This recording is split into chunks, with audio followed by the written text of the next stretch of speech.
For online students, could you mute yourself? Okay. Thank you. All right. So let's see. Oh, we have 16 people. All right. So I was right. When I checked, the prerequisite was Psych 107, 301, and 302. And this is what I copied from Howdy when I got the teaching assignment. But now they changed it to Psych 107 only. So your grading will not be as harsh because I think it could be a system mistake or I don't know, just a school's mistake. I don't know. But we'll change this accordingly.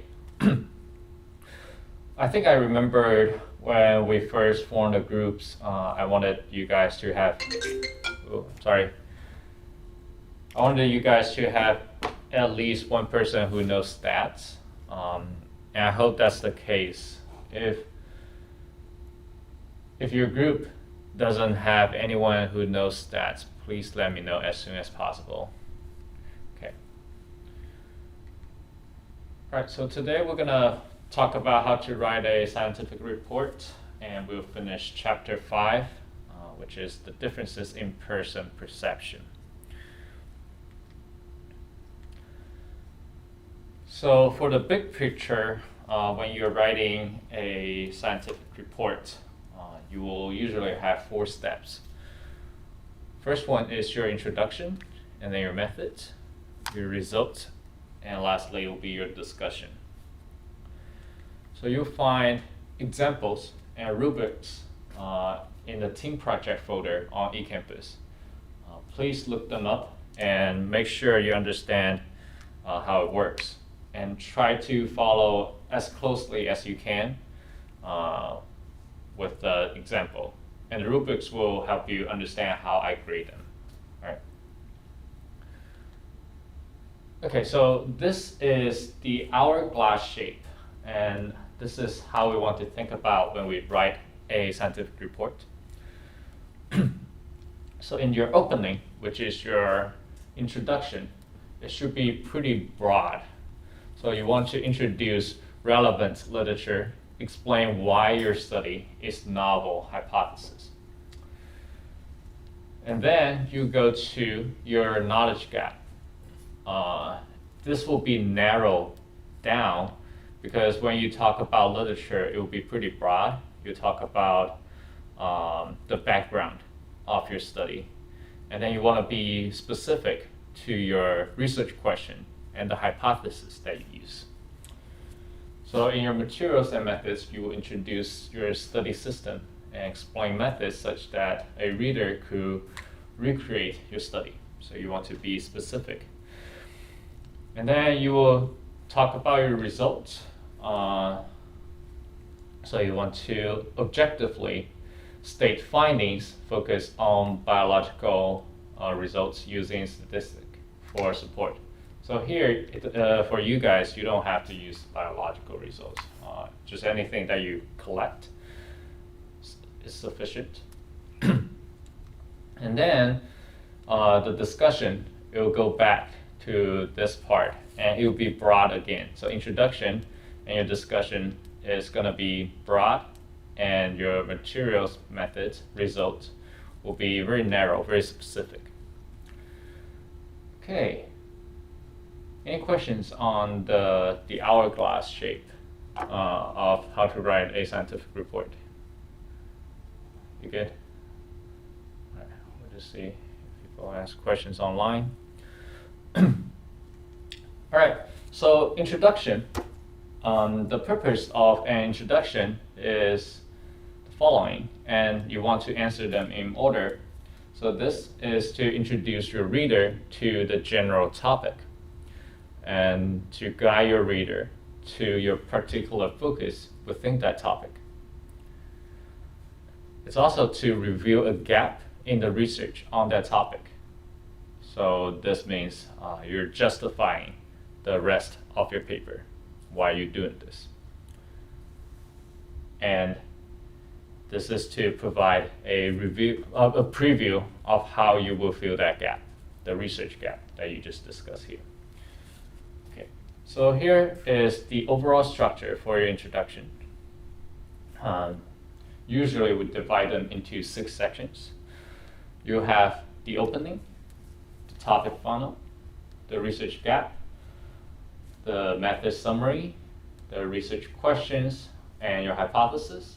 And lastly, you close up with the meaning of this study. So the opening is a sentence or 2 that introduces the topic.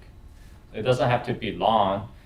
Usually, if you haven't written a scientific report, some people might write it very fancy. It's like something that you see on newspaper, like a very eye-catching. But you don't have to do that here because a scientific report just be objective. And sometimes you might find the sentence boring, but simple is good, boring is good. Okay. And then the topic funnel of the introduction is the bulk of the introduction. The author progressively narrows the scope of the topic from paragraph to paragraph. And these paragraphs are made up mostly of summaries of other research that has already been carried out. So that will be your literature review that we talk about. And this is a large part of the introduction, so please don't just write a couple sentences. This has to be like at least 2 or 3 paragraphs to justify how did you get to your research questions and your hypothesis. So after you talk about the previous research, you might notice some gaps. The research gap will be the statement that identifies what has not been carried out in previous research, or their limitation, how you want to improve them in your study. And then the method summary is a quick summary.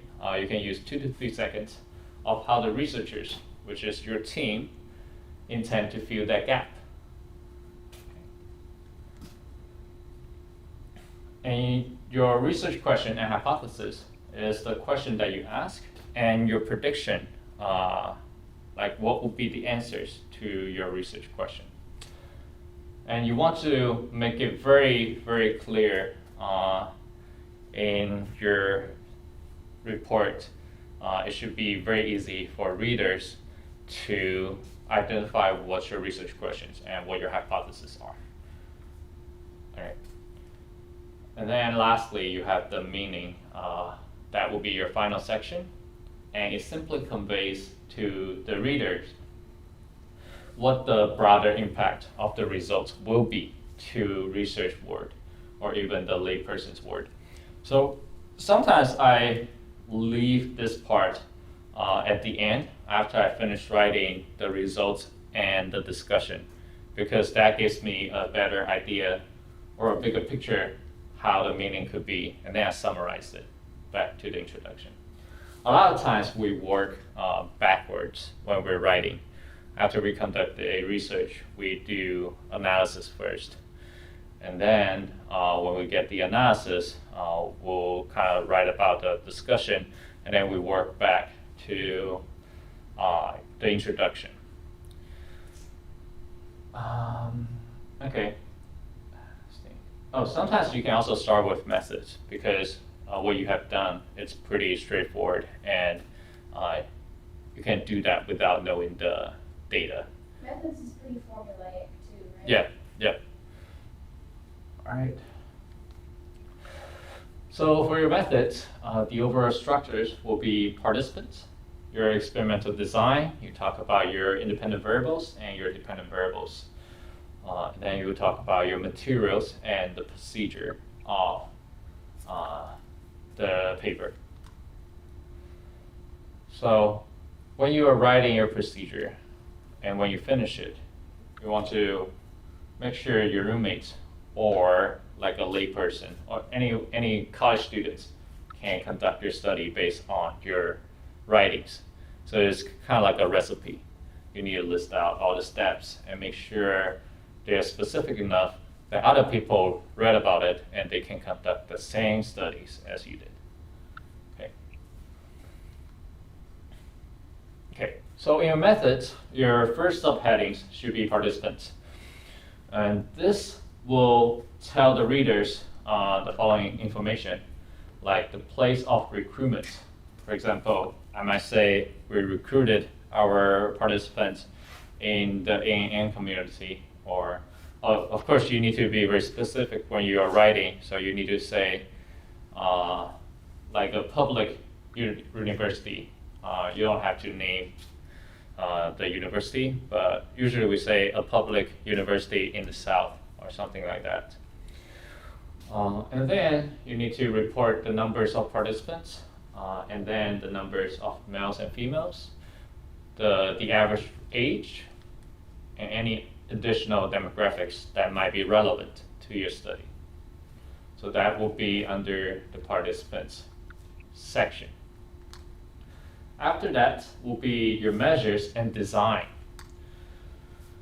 So you want to talk about what was the overall design of your study. Was it a between subject? Was it between subjects? Or was it mixed? And then you will list your IVs and your DVs.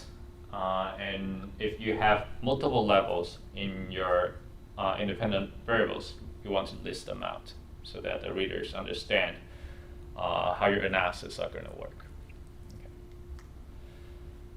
And then you need to talk about how were your variables operationalized and measured. For example, you said that your independent variable was income, and then your dependent variables was stress.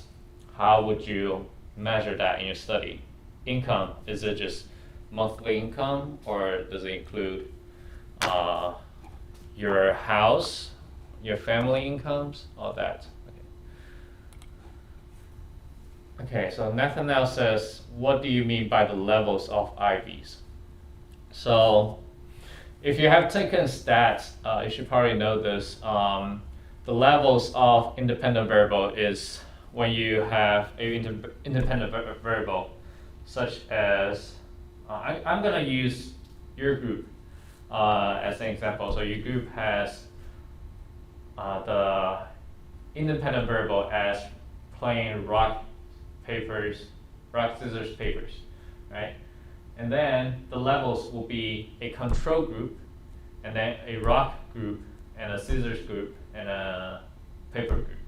So that would be the level underneath that one independent variable. If someone else can think of a better example, that'd be great. I'm trying to think.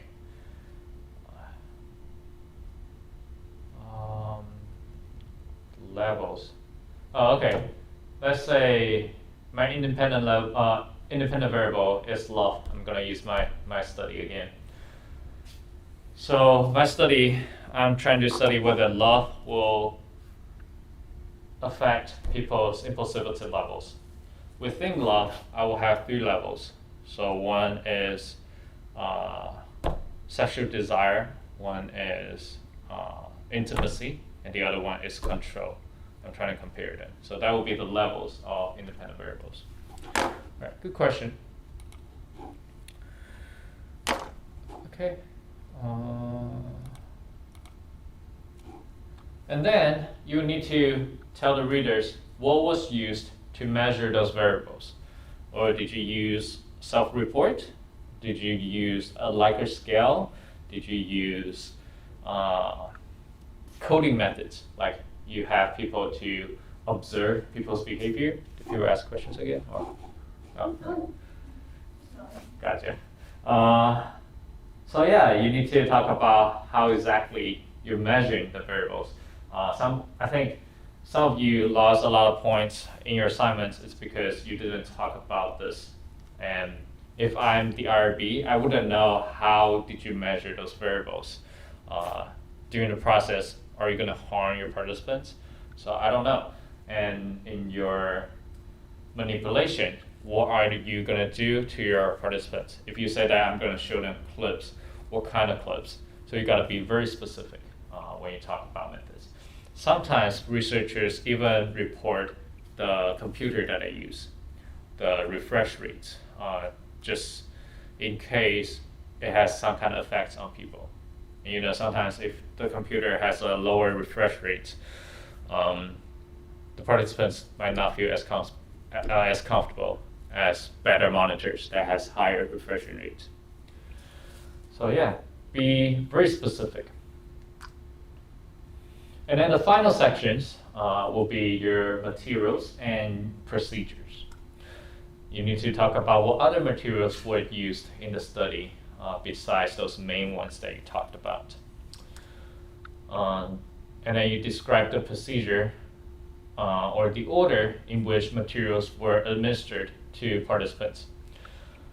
So this will be a description of how the participants experienced in your study. For example, you will say, we greet the participants in the reception room, and then they were asked to go to a computer room to do the survey. In the survey, they were first given a video clip. Then, after 2 minutes of the video, they were asked to complete survey or questionnaire 1, which is something like personality measurements or something else. So you list the steps. It would be good if you pretend that you're the participants, and then you go through the experiments yourself, and then you describe what happens.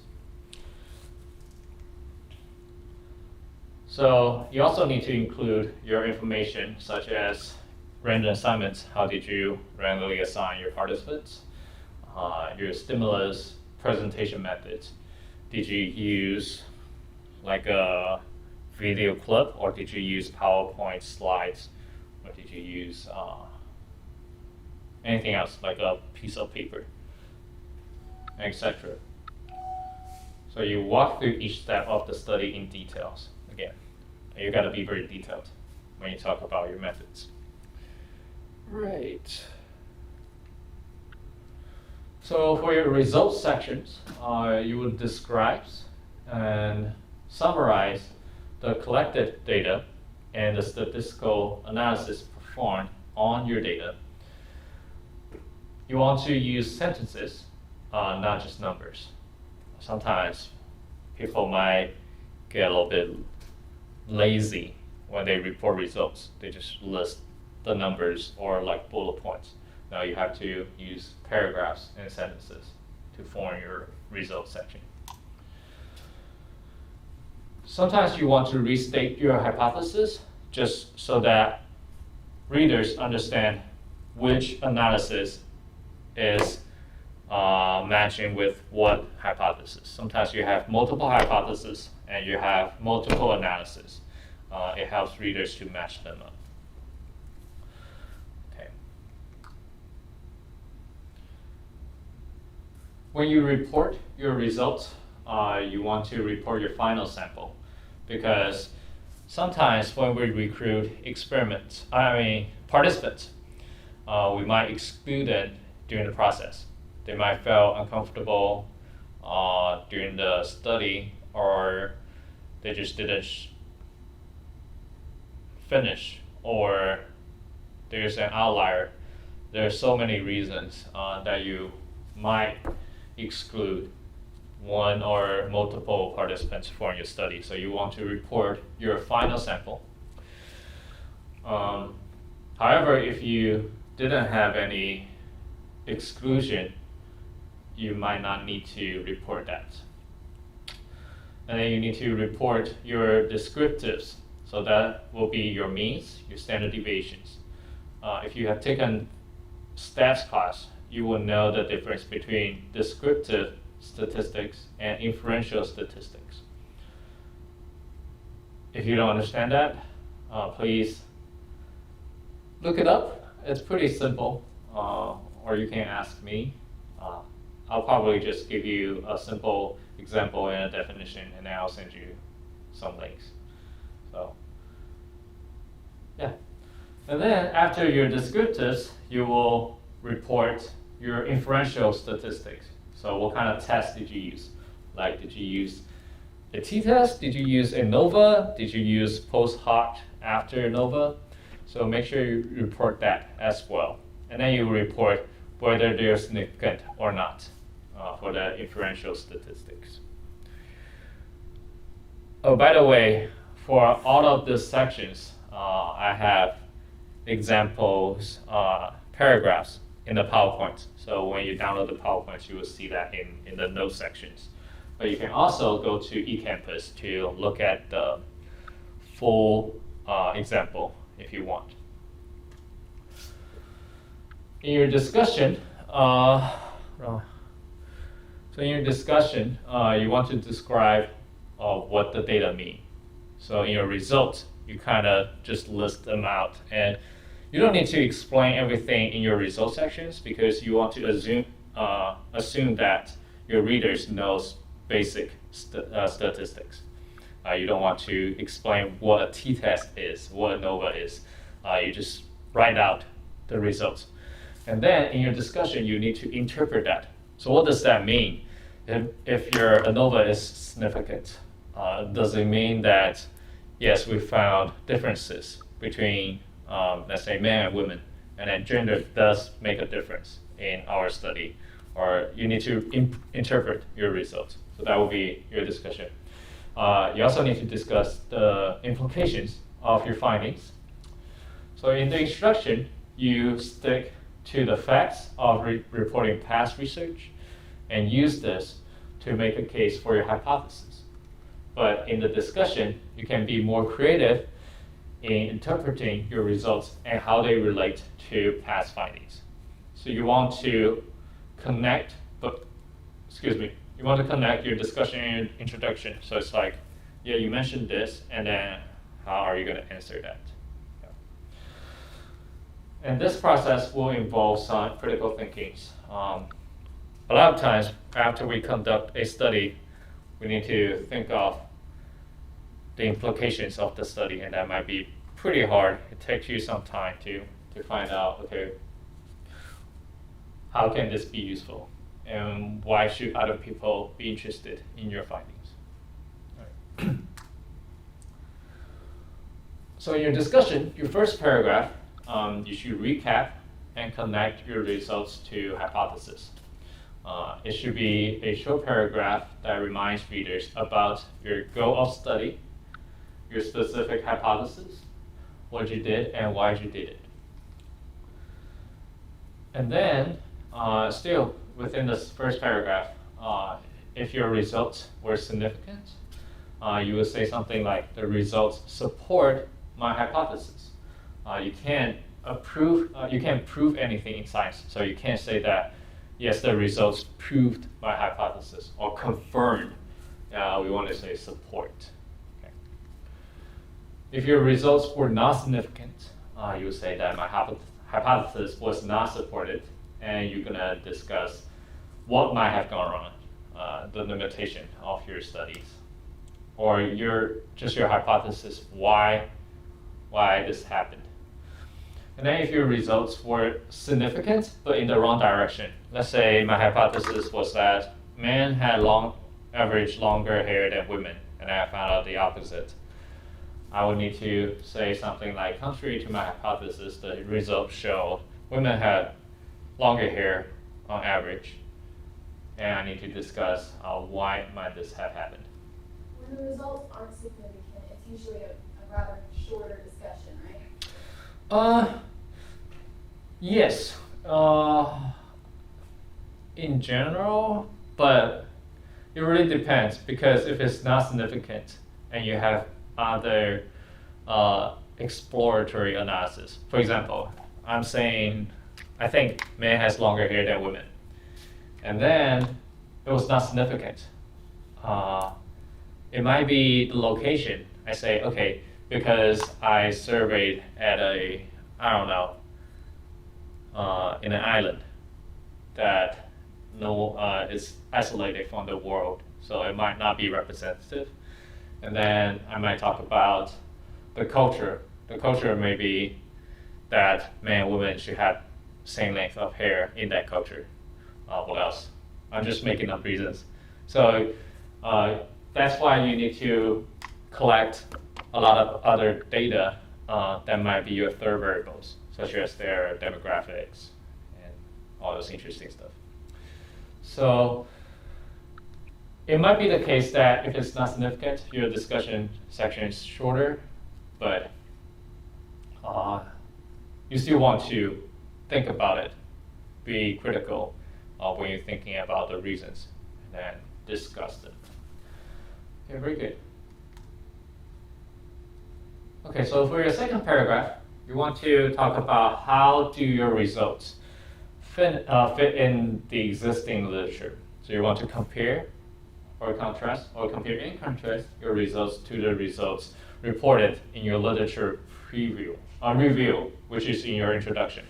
For example, if your results are consistent with past findings, you say, yes, our findings were consistent with past findings, and it provided more evidence to support this hypothesis. Or if it's not significant, you will say something else like it did not fit the past findings and why. Okay. And then for the remainder of your discussion, you want to talk about implications, conclusions of your research. So both for research and practical uses. For research uses will be how will other researchers use your information, like in the literature. How does your findings contribute to the literature? For practical uses is how a layperson can use your findings. How does it apply to the people's daily life? All right, and you want to talk about the limitations of your study. Let's say we didn't include all of the samples. Let's say we have white, black, Asians, and Hispanics. We only had white and black in the sample. We didn't include other ethnicity. Or we didn't recruit enough participants. We wanted 200 participants, we only got 100. So those will be limitations. And how will those limitations affect your study? If you don't have enough participants, you might not have enough power to detect a significance. What else? If you don't have everyone, like every ethnicity, your findings might not be generalizable. So all the good stuff. And then your future directions. What should future research focus on? So you kind of talk about your limitations and what people should do in the next study or in the future. Right.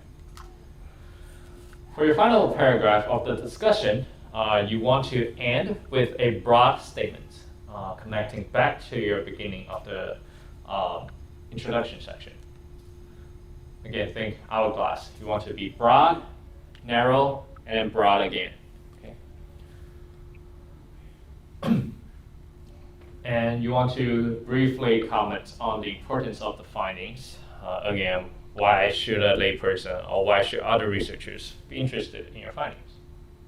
And that's it.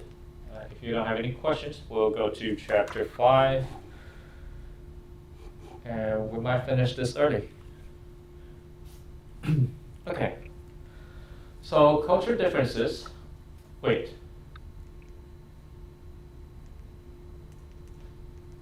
This should be individual differences, I think. So not culture differences, it's a typo. When you get the PowerPoints, make sure you change this. This is culture differences, and then the next slide, no, this is individual differences. And then the next slides will be culture differences. Yeah. So we know that cognition influences how people perceive a person or a behavior. And this is when we introduce the concept of need for cognition. That's the tendency to engage in activities that require thinking. So if a person is high in need for cognition, it means that they enjoy cognitively challenging activities. They like thinking. They like playing chess. They like solving problems. If people are low in need for cognition, they don't want to think too much. They just want to get to the conclusion. Okay. So here's an example. Psychologists, because they are interested in people, they might process information more thoroughly in social interactions than engineers. They're both high in need for cognition, but they're interested in different topics. Okay. A psychologist might not be interested in how a computer works or how an engine works, but engineers, they might be interested in that. So that's need for cognition. So then this slide is cultural differences. So this is individual differences. Everyone has different need for cognition, and that makes us perceive others or other behaviors differently. That's individual differences. Again, typo. I might be able to change it now, but I'll do it later. Okay, so cultural differences. Do you think culture influences affect how we explain behavior and how? Well, since we only have Hope here. All right, so do you want to tell me why you think cultural influences will affect how we explain people's behavior, and how does that work? Well, the book definitely mentions quite a bit how collectivistic versus individualistic theories affect, and partially that is cultural as well. Yeah. Different parts of the world have different cultures. Yeah. And value different things. So if your culture enforces a particular value, that's going to change your behavior in the end. Yeah, it will change your behavior and it might change your perception of other people's behavior, right? Can you think of any specific examples right now?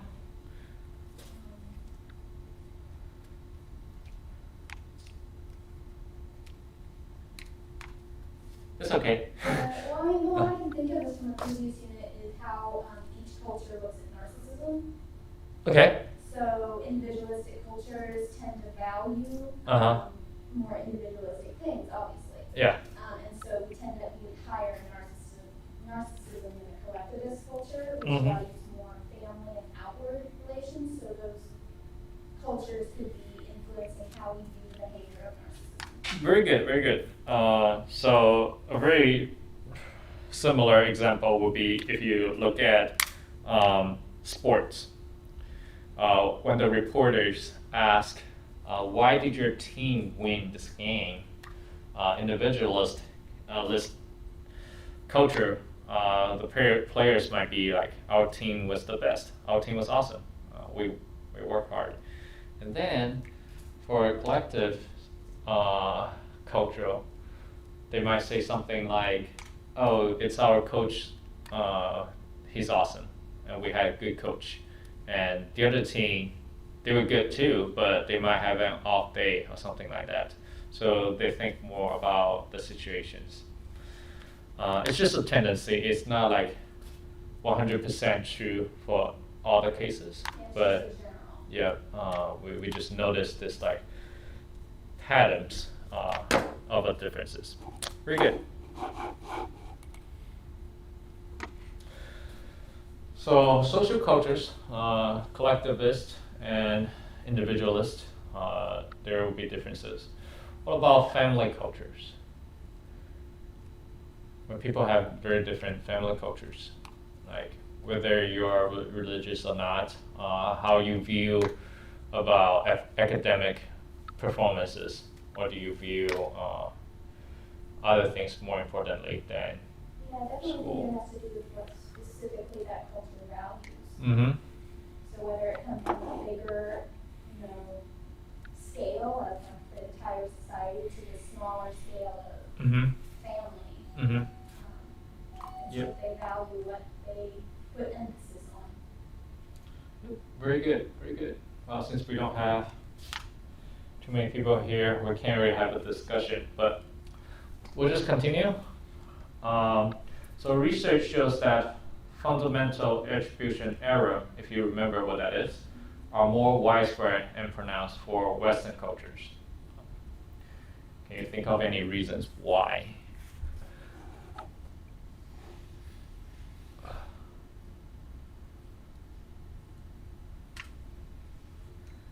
And online students, feel free to engage in the conversation as well. If you don't want to type, if you just want to speak up, that's fine too.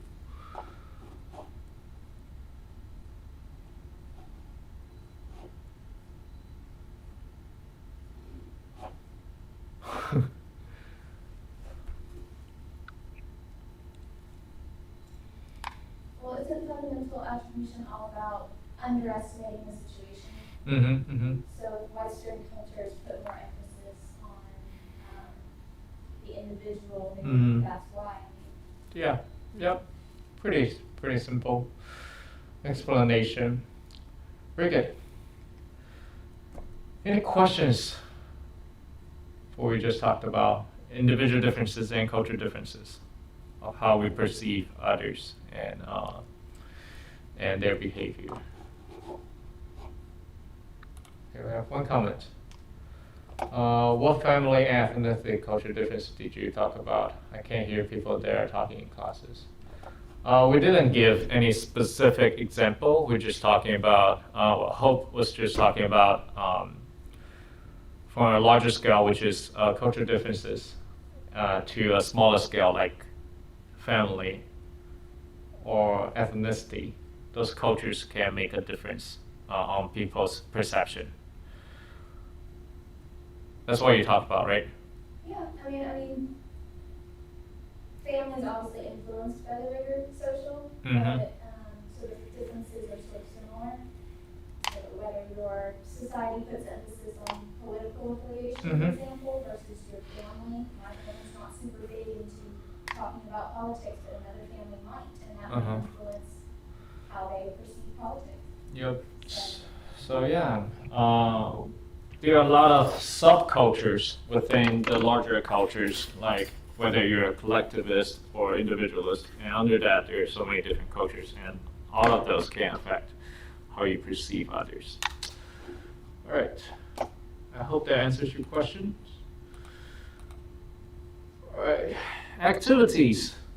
So I want you to, well, not discuss, since it's just you, just tell me, do you think the following situations are based on more personal or situational factors?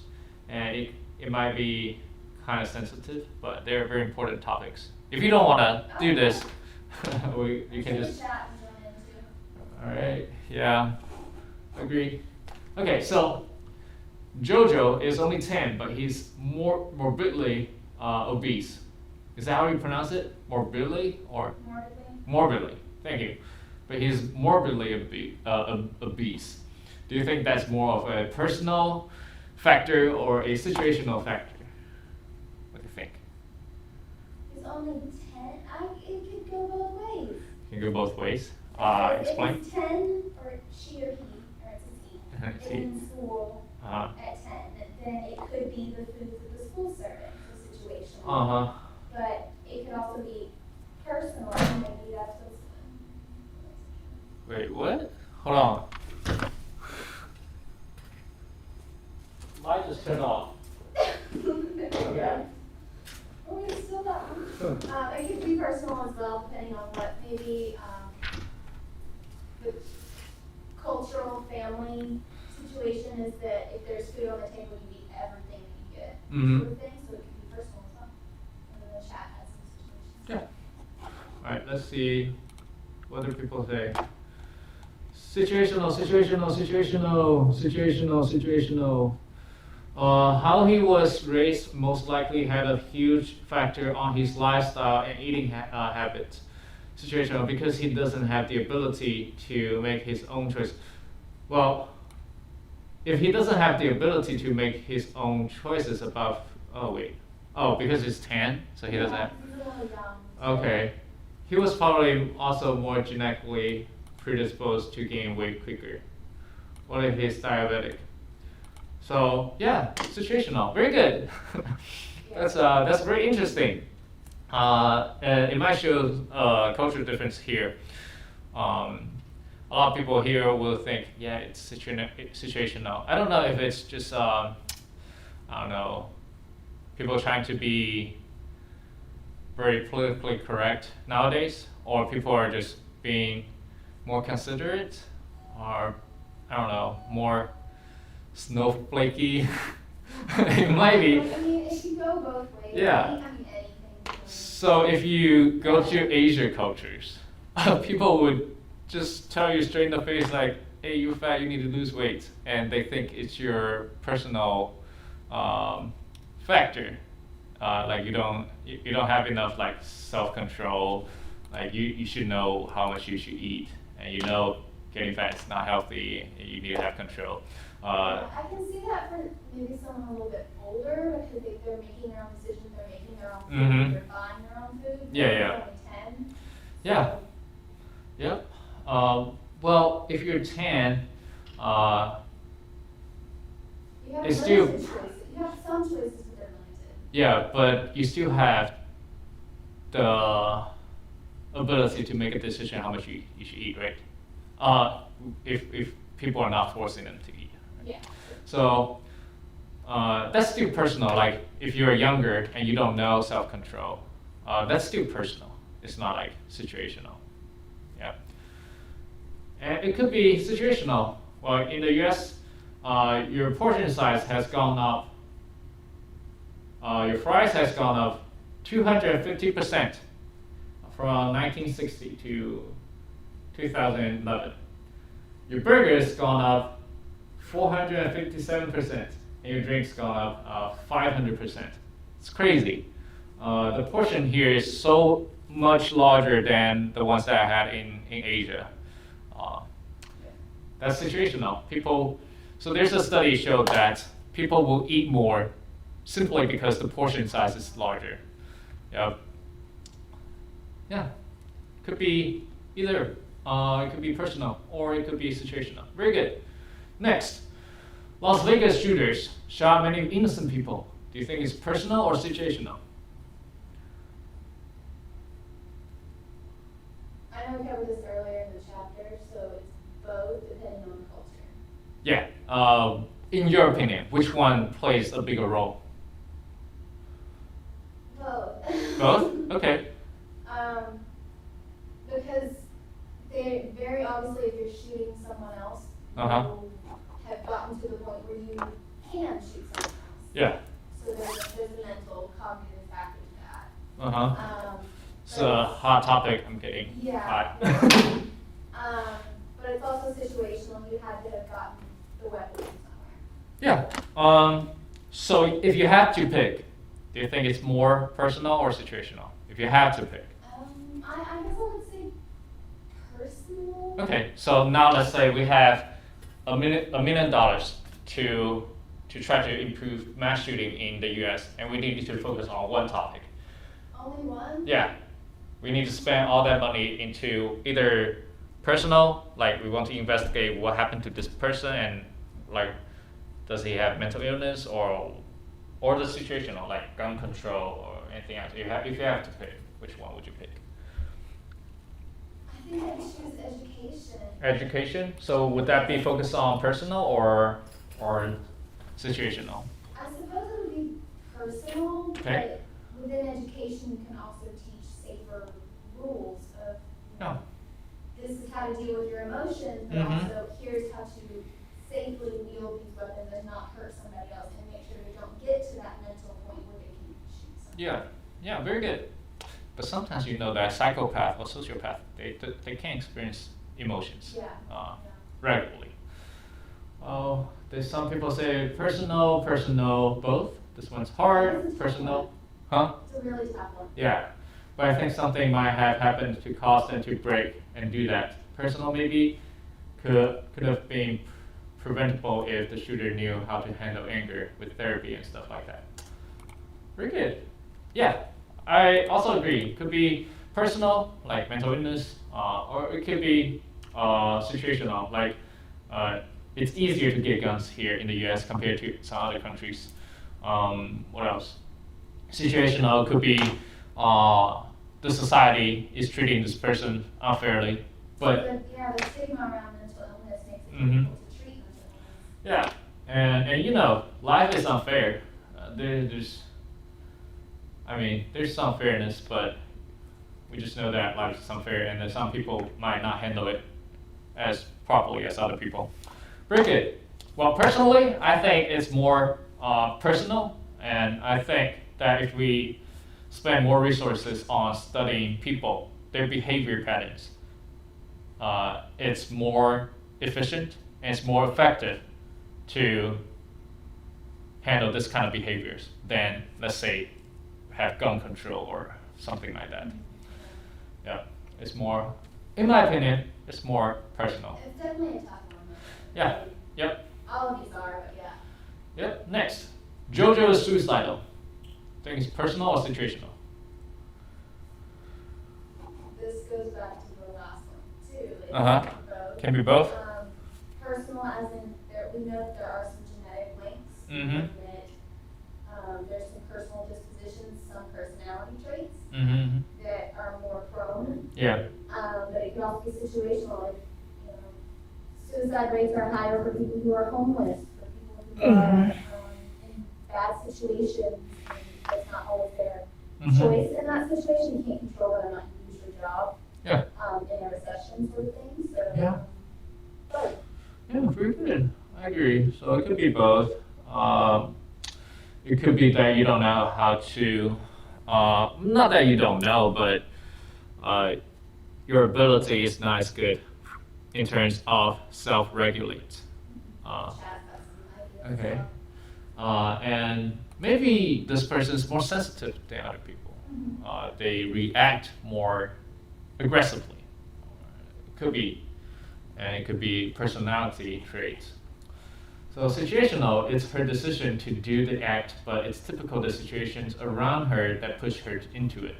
Can be both, potentially suicidal based off what factors in his environment is leading to that. Bad friends, bad family life, more situational. Yeah. It can also be situational, like bad influences, maybe financial, what else? Stress, all kinds of stress. Yeah, So, yeah, very good. Next, JoJo says racist stuff while playing basketball. Personal or situational?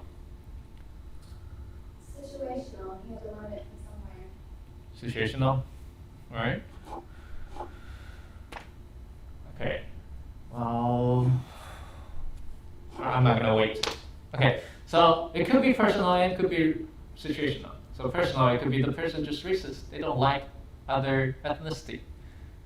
They just don't like them.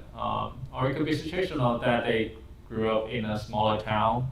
They're not exposed to diversity. They don't know how to interact with other ethnicity. They might say something that's offensive, but they don't know it. All right. Chaz. All right. Let's see. Both. She had to learn it from somewhere, but she also could have unlearned what was told to her to become better. Very good. You said that you could learn this. Sometimes it might not be learned. Racist is, so people as human, we're afraid of unknown. If you see someone that's different from you, it's innate. It's natural for you to be like curious or be careful, like why is it different or why is this person different? So yeah. Very good. So, oh, come on. I wasn't supposed to show this. So Tyrone didn't get a job, but John did. Personal or situational? Yeah. So could be that Tyrone didn't do very well in school, or Tyrone was not behaving properly on the interview day, or it could be racism. Yep. So the reason we're doing this activities is want you to think more carefully when you encounter situations instead of jumping into conclusions. Just take some time to think about the situations, what might have happened, what could be the cause of this behavior or this situation before you say something that's not very objective, I guess. Just do more critical thinking. And that's the point. That's it. Wait.